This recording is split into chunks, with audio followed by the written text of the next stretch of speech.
अब तक हम ज़कात कैलकुलेशन का लगभग पूरा फ्रेमवर्क समझ चुके हैं, लेकिन अभी भी एक इंपॉर्टेंट चीज़ बाकी है, हराम इनकम। ये ज़कात सीरीज की 10th वीडियो है जहाँ पर हम हराम इनकम को ट्रीट करना सीखेंगे। हराम इनकम दो तरीके से हो सकती है, एक तो जानबूझकर, दूसरा गलती से। अगर कोई जानबूझकर इंटरेस्ट या ब्याज लेता है तो सबसे पहले तो उसको रोकना जरूरी है, क्योंकि हराम के पैसों में कभी बरकत नहीं होती। दूसरा केस हो सकता है गलती से, जैसे कि बैंक अकाउंट का इंटरेस्ट या कोई इन्वेस्टमेंट जो बाद में पता चला कि हराम है। ऐसे केसेस में उस पैसे को अलग निकालना जरूरी होता है। कभी कभी स्टॉक हलाल है लेकिन उसका जो डिविडेंड है उसमें थोड़ा सा इंटरेस्ट इनकम होता है, उसको भी अलग निकालना जरूरी है। ये पैसे आप अपने पर्सनल यूज में नहीं ला सकते और इससे ज़कात भी नहीं दी जा सकती। ज़कात सिर्फ प्योर और हलाल पैसे से ही दी जाती है। इस पैसे को डिस्पोज करना जरूरी होता है ताकि आपकी इनकम प्यूरिफाई करी जा सके, लेकिन डिस्पोज का मतलब फेंकना नहीं होता। हराम इनकम में आमतौर पर ये चीजें आ सकती हैं, बैंक या एफडी या किसी भी तरीके का ब्याज या इंटरेस्ट का पैसा, जुआ या सट्टे का पैसा, रिश्वत का पैसा, या शराब या हराम चीजों से रिलेटेड इनकम, या लेट पेमेंट चार्जेस। जैसे कि आपका बिजनेस है, अब किसी ने आपसे सामान लिया और वो पैसे देर से देता है तो आप उस पर लेट पेमेंट चार्जेस अप्लाई करते हैं, लेकिन ये भी एक हराम इनकम है,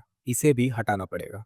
अब सवाल ये है कि इस पैसे का करना क्या है। सबसे पहले तो ये समझ लें कि इसे बैंक के चार्जेस में या किसी भी तरीके के पर्सनल एक्सपेंस में कवर नहीं किया जा सकता। जब आप इस पैसे को निकालें तो ये सोच कर निकालें कि इस पर कुछ सवाब नहीं मिलेगा। इस पैसे को जरूरतमंदों को दे दिया जाता है और इसको निकालना ना भूलें, क्योंकि ये बहुत बुरी चीज है। अब तक हमने ज़कात के सारे कंसेप्ट समझ लिए हैं। अब एक लास्ट स्टेप बची है, कंप्लीट एग्जाम्पल कि ज़कात प्रैक्टिकली कैसे कैलकुलेट करी जाती है। इसको हम फाइनल वीडियो में इंशाल्लाह समझेंगे।